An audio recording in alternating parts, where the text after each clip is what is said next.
Hey, everybody. Dan here. We just finished recording our monthly mailbag podcast for March, which is normally exclusively for Country Club tier subscribers over at the Patreon. We had a bunch of questions about the trade deadline, so I thought I would put those all up front and put out sort of a special trade deadline exclusive episode here on the main feed. If you want to hear the rest of the episode, which goes on for quite a long time and covers all kinds of topics such as, Islanders All-Stars we wish we had, UBS Arena, the future of Nassau Coliseum Hub, and just exactly what the hell was going on under Lane Lambert. We cover a lot of topics, and you can listen to that whole episode by going to patreon.com/Islanders Anxiety, signing up for the Country Club tier, and you will have access to that and all of our other mailbag episodes, as well as get the ability to ask us a question for our next mailbag. Otherwise, you could enjoy this special episode of questions regarding the 2024 NHL trade deadline. So enjoy.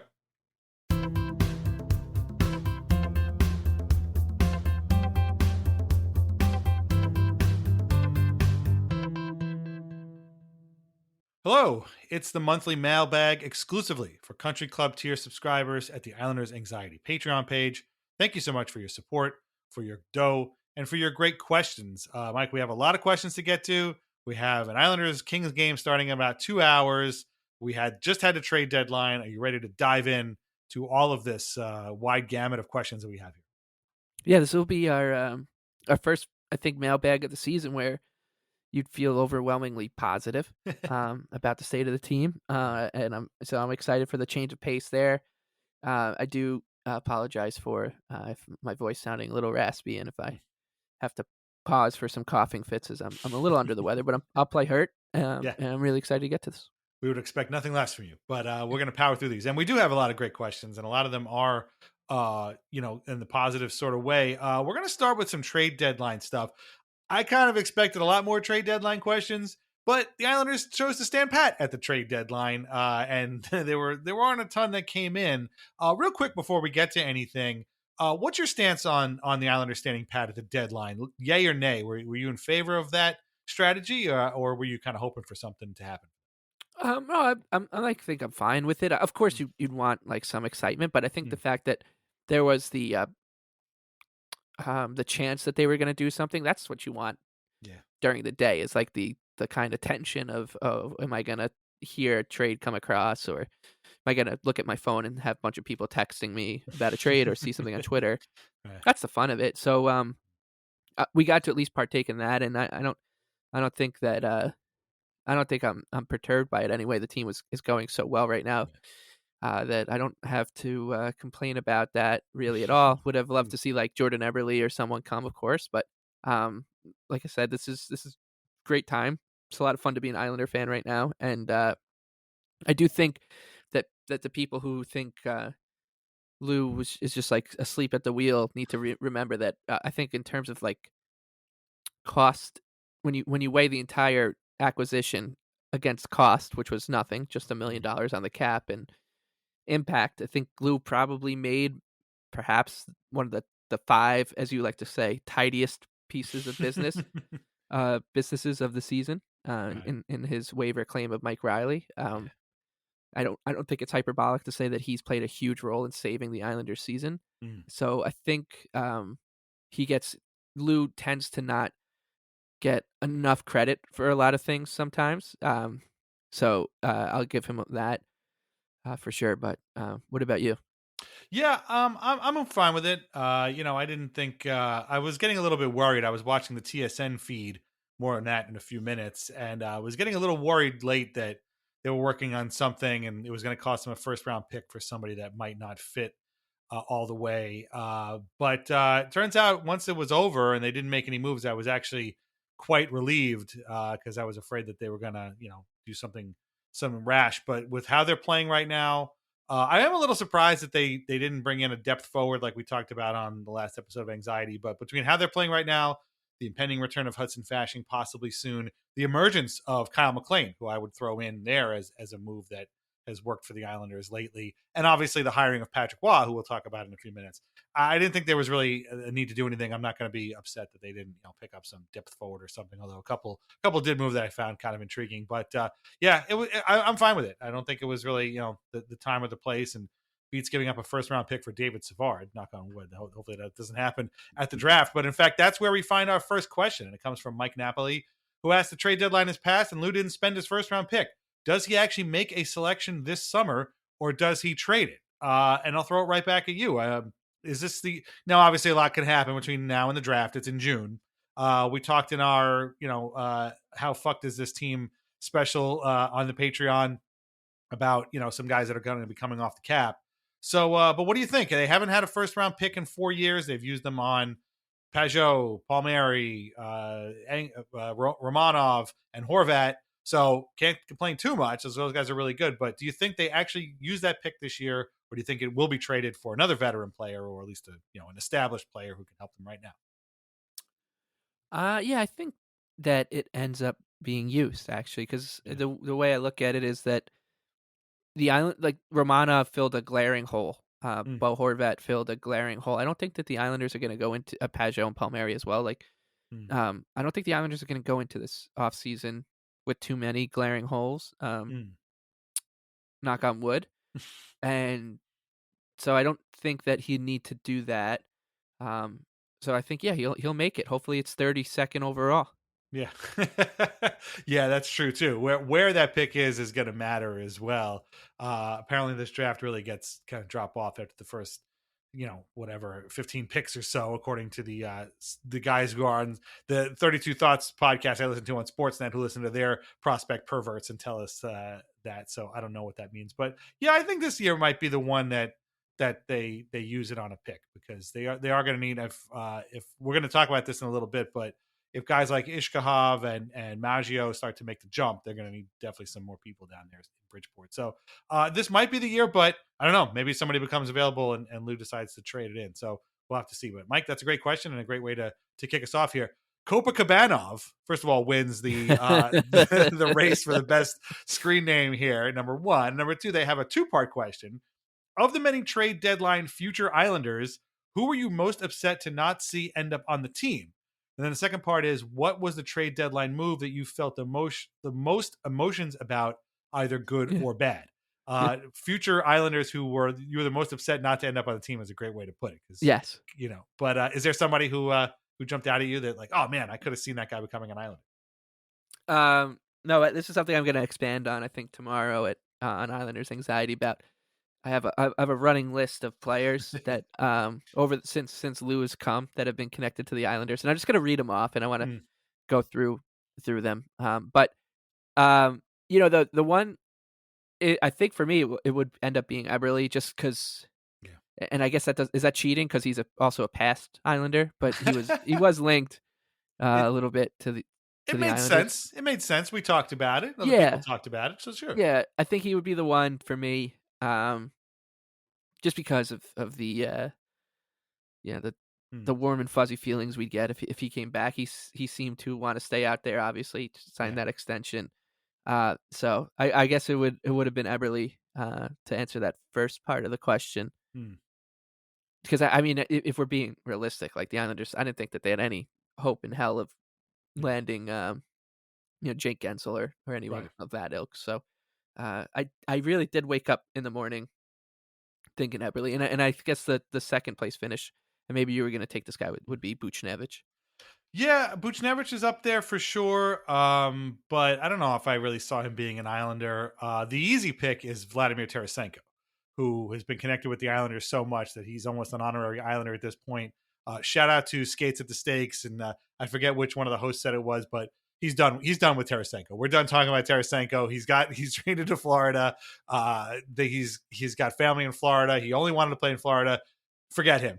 Cross him off the list. I know we'll probably talk about him on Anxiety tomorrow, but he's the guy I think we can all clearly walk away from. I also don't want to say Anthony Beauvillier, who ended up getting traded to Nashville.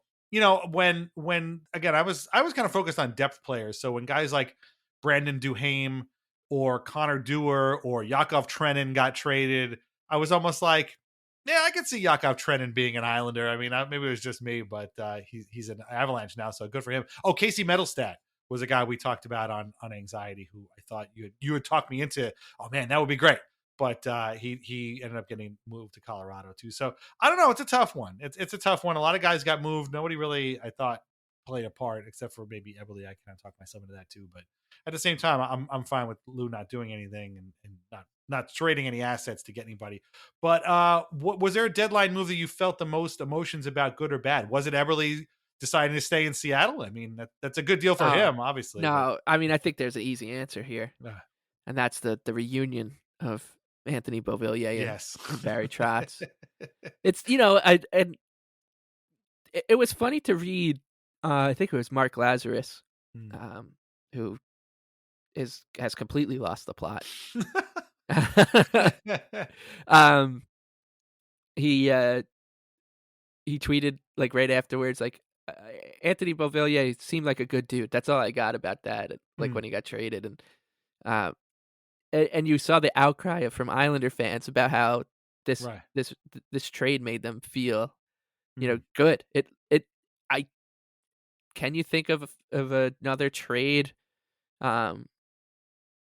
recently where a fan base completely unaffected? Like the Islanders and the Predators aren't in the same conference. They are complete different universes. Basically, the Predators have not lost to the Islanders since the Clinton years, and but the Islander fans, it seemed like Predator fans were like, oh, okay.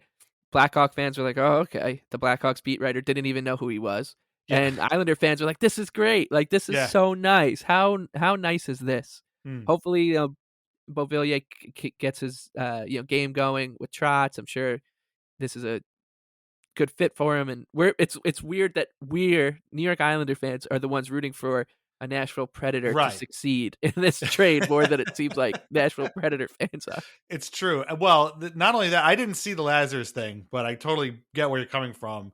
I saw Elliot Friedman, tweet that Beauvillier had been traded to the Predators, and then follow that up with a tweet that said, "Just remembered, Beauvillier played under Trotz with the Islanders," and I'm still so offended by that. Just remembered. Bro, just remembered. How do you think of Beauvillier as anything but an Islander under Trotz? Like, I don't understand. Yeah, he was there before Trotz, and he got passed around as his third team since then. But how is he anything other than an Islander? I don't understand. And then our friend Alex Doherty, who was on the Weird Islanders, is now writing for the Tennessean covering the Predators, and he reached out to me like, "Hey, what can you tell me about Beauvillier?" And I was just like, "Man, we love this guy." And that was when I told him about that goal he scored is, for a lot of Islanders fans, the single greatest moment of their lives as a fan. Like that's our May 24th, 1980 or whatever, or our Sean Bates, or in the cases, it's in addition to your Sean Bates. So like, that's a huge deal. And he's a Predators guy. He wasn't really following maybe back then, but he saw that video and he wrote me back. He's like, "Oh my God, this video." I'm like, dude, it was insane. It was bedlam. So, it's just funny that nobody remembers that except for I think he actually asked, you must have been the reason for it. Cause our good friend Carrie Haber sent me a transcript of an interview he did with Alex.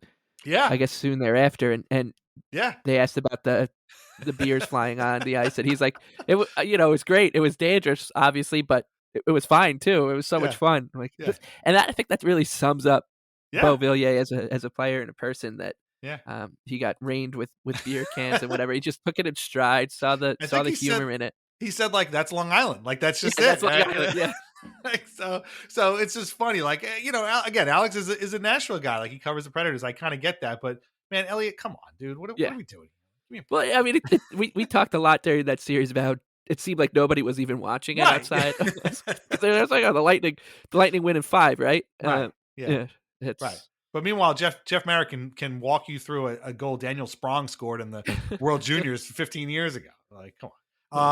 My answer to Copacabana's question before we move on is Kyle Oposo, who we're going to talk about in a little bit, going to the Panthers. Again, another guy. Am I rooting for the Panthers to win the Cup? I don't know. It depends on if the Islanders are eliminated. I'm definitely rooting for Kyle Oposo, and I think most of us are as well. So I think that'd be pretty cool. But thank you, Copacabana. That's a great question. Will asks, trade deadline has passed. The Islanders have now won 6 in a row. This was before the Ducks game. Where are your 1 to 10 scale, how fucked are we ratings now? Is it weird to feel meaningfully better after another week of good play and no structural changes to the roster? For the first part, for the second part, yeah, I think it makes sense. I mean, we're going to talk again about how Waz changes have really affected the team, and there's a great thread out there by Mike Kelly over at NHL.com about the meaningful ways that Wah has changed how this team plays. So I think it's meaningful. It's not weird at all to feel that way because the guy's come in and done a lot of heavy lifting in a very short amount of time. As far as how fucked are we rankings go, I think we did a good job in that episode of talking about more about the future, guys who might still go. Clutterbuck and Martin being numbers 1 and 2 because they're UFAs at the end of the year. There's still a chance that Pajot gets moved, I think, at some point. So I don't think it changes things too much. But boy, as of right now, they certainly look like a team that was not in the desperate need of a retool that they were when we recorded that. What do you think about this question? First, having now changed how they play, I don't think it's weird at all that a week of good play, no structural changes to the roster feels good. But I mean, where are you on? You were the low man on that. Are we fucked totem pole? You were like at a 3 or 4, right? I was the high man. So has it changed at all? If anything, I would assume that's even lower. Yeah, I think we're in a much more stable and steady, smoother seas, I guess, on the Islander pirate ship, and I do think that is what Will says about there were no meaningful roster changes at all. Is a feather in the cap to New York Islander fans because the entire season, one of the themes that we kept bringing up was we're going to go into the summer, and this was before WA, and when it looked like the Islander season was just going to end up in an abyss, that we were going to sound like lunatics in the off season, talking to other hockey fans, being like, "Yeah, we might have missed the playoffs by 8 points, but this team was really good, like really good, a lot of talent. Like they should have been so much better. If they got into the playoffs, they could have really been a problem with the goaltending and all this." And that was because we thought this team is good. Like there's obviously something that's not working here. Other off the roster in terms of not, the players were not, I don't think, at too much fault. It was clearly something systemic, and I think that we've seen what a coaching change and I thought Rat Martin put another good tweet out there about how this isn't a new coach bump, right? Like the Islanders seem to struggle a little bit grasping what was the changes in Waz's first 10 games or so, and then now that they've figured them out and are playing this cohesive game, it feels so much more sustainable than just the quick dopamine hit that you get from a new coach. Had they just jolted the team by saying, "Okay, John McClain, you're now the head coach until the end of the season," and they won like 8 in a row just out of off an adrenaline or sugar rush.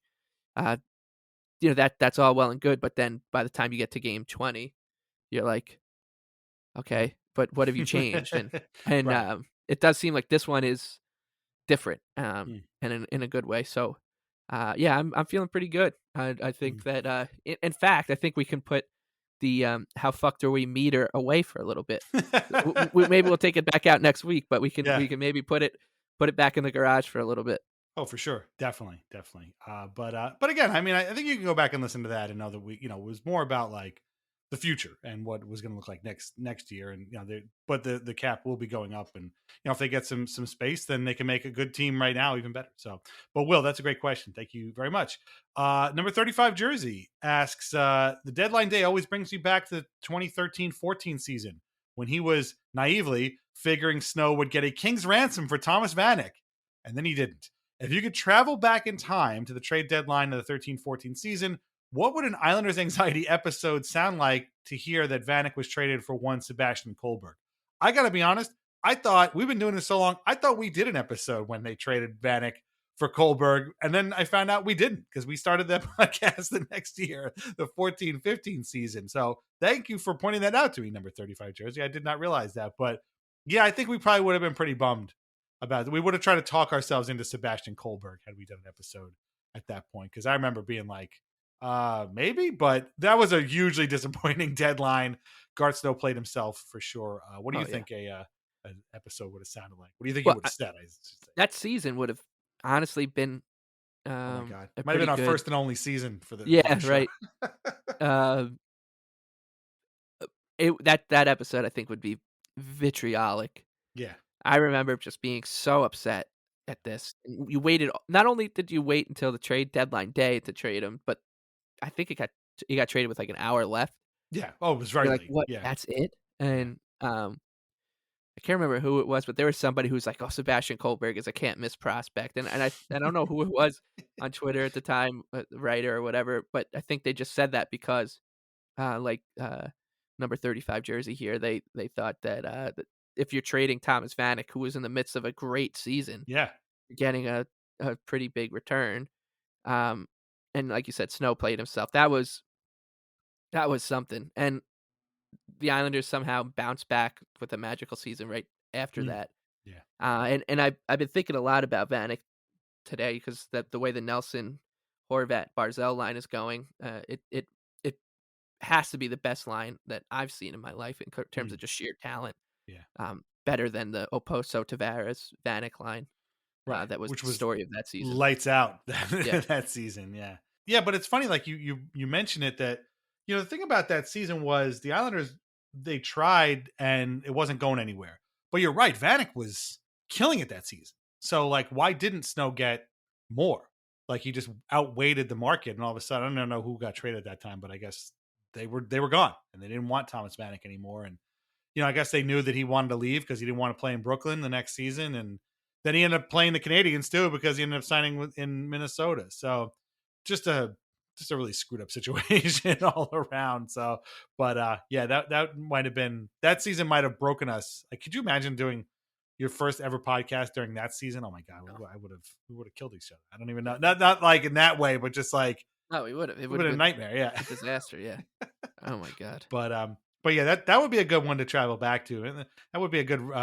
Maybe we'll get to another question later, but that might be a season worth revisiting in like a long Yes. form podcast kind of thing. But number 35 jersey, thank you very much for remembering that very dark but also very intriguing time. Maximilian asks a great question: who's the better player, Bubble Shield Romanov or Half Shield Romanov? We got original flavor Half Shield Romanov versus Bubble Shield Romanov. I don't know. It's tough call. I mean, he played pretty well with the bubble. Do you have a preference here or what? No, I kind of like him with the bubble, and then I like that as soon as he took it off, he got whacked in the Yeah. face with a stick the other night. Yeah, fig. I'm Such sure an he was like, animated player. he was like, He's oh man, what a yeah. joy. Yeah, What a just joy he is to watch. so much fun. But that's his first question. Maximilian's second question is, yeah, he enjoys my tidy bit of business bit on Twitter. I enjoy it too. Yes. Which trade this year has been the best tidy piece of business? We just talked about him, and I guess it's got to be Tarasenko. What did they trade him for? Like a fourth round pick or something like that, or maybe 2 conditional picks, something really stupid like that. And I mean, yeah, maybe the Senators, only had one place to trade him, but I mean, effectively Florida, which is basically the best team in the conference right now, just picked up a very motivated goal scorer for literally nothing off of their roster, not even a prospect off their minor league roster. So I would say that is this year's best tidy piece of business. The exact opposite of the tidy piece of business would be whatever the Flyers and Devils did at this deadline, because I still don't understand what they were thinking, and we're almost like 4 days away. Do you have a favorite tidy piece of business from the 2024 trade deadline? Well, yeah, I think if you were to ask me what my tidiest piece of business in my own humble opinion was, I think actually could end up being just Jason Zucker, because it costs them nothing, and I think Yeah. that's just a useful player for the Predators. Someone I didn't want for the Islanders, but I think Yeah. when you look, and I also liked that Anthony Mantha trade a lot for the Vegas Golden Knights. Yeah. Now, if you were to ask me to project what I guess is the ethos of the tidy piece of business bit onto if I were to just make an amalgamation of the Canadian hockey media and the mainstream hockey media, I guess, to say, I think that the answer would end up being Joel Edmondson to the Yes. Toronto Maple Leafs, because his cross check apparently is worth the price of a 5th round pick, according to one writer at Sportsnet. He gives them snot Mm. which is something that they need. He is a defenseman, which is something that they need, and he is going to be a Toronto Maple Leaf, and they win Stanley Cups all the time. Mm. So it sounds like he would be the guy I think is going to end up Mm. being the tidiest piece of business, according to the people who give out the tidy piece of business trophies at the end of the year. Was this Sportsnet writer a certain one Mr. Jukebox, You perhaps? know what? It actually wasn't.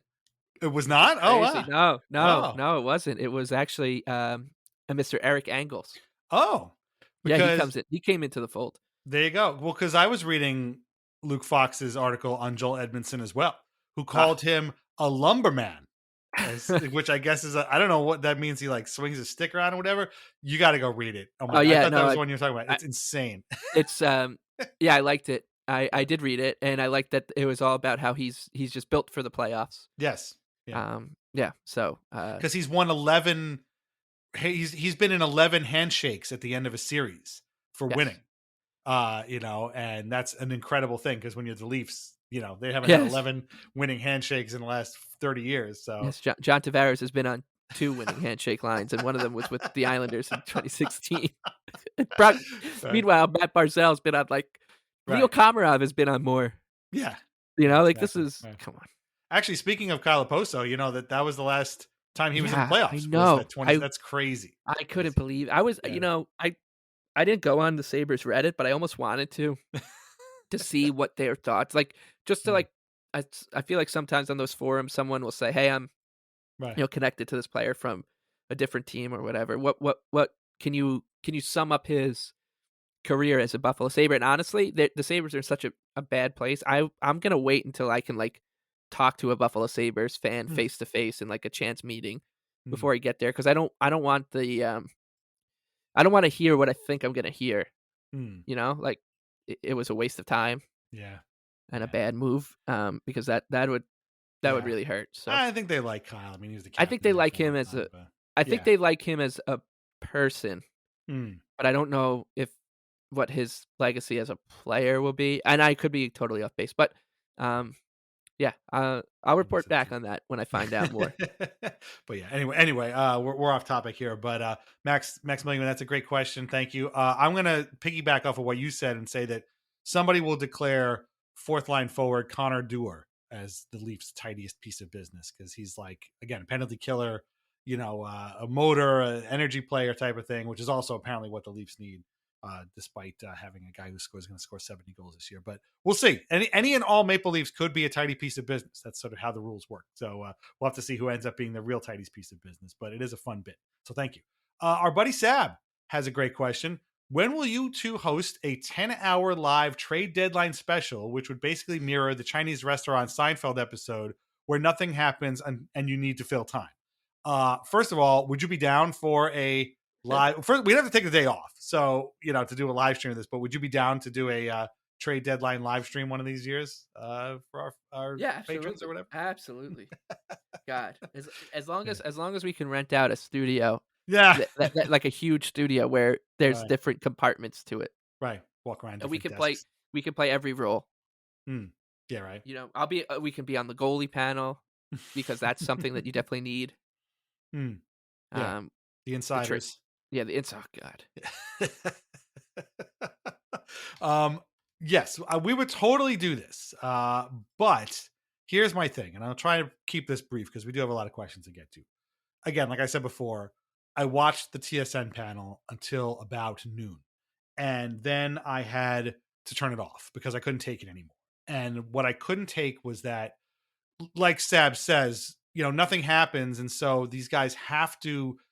They've done so many trade deadlines where nothing happened that it seems like they build in all of these bits and ideas just in case they have to fill airtime. And I understand that. That makes sense. You don't want to leave your hosts out to dry. You just make stuff up for 7 hours or 10 hours on TV. But here's my problem, and this is what made me turn the thing off. When the trades start coming in, you got to stop doing the bits and get to the trades. And I'm on Twitter and I'm watching these trades come in, and some of them weren't big time trades or anything, but I'm seeing them come through on Twitter. And then I'm looking at what I had on the iPad over here, the TSN, Trade Center. And it's like they're joking about Jeff O'Neill dressed like MC Hammer and like gold pants and like sunglasses, or they're like, it was Marty Biron and Kevin Weeks and Jamie McLennan, ironically all three former Islanders, arguing about the Oilers goaltending. It's like, dude, you guys do this all year long. What do you do? Like, why are you doing this now? There's stuff happening. I get, if there's nothing happening, I get it. You got to do something, but like, there's stuff happening. Talk about this stuff that's happening. Don't talk about Jeff O'Neill's gold pants. Who cares? So I just turned it off because I'm like, I'm not getting anything from this. It's just noise. I'd rather just stay on Twitter. And, you know, so apparently, though, I did miss an entire discussion about how useless John Tavares has become, which I do regret, but I couldn't take it. Yeah, I know. I missed that too because I turned it off immediately as well. I just couldn't take it anymore. Yeah. And it's such a shame, and right, because I used to love it. Yeah. So many deadlines have just made them so paranoid that they just come up with these bits that just aren't funny, and they aren't informative, and they aren't anything. So thanks for nothing, guys. And thank you, Sab, for that great question. All right. Hope you guys all enjoyed that little sample episode. Again, to hear the full episode, go to patreon.com/IslandersAnxiety, sign up for the Country Club tier, and listen away. Thanks again. Bye-bye.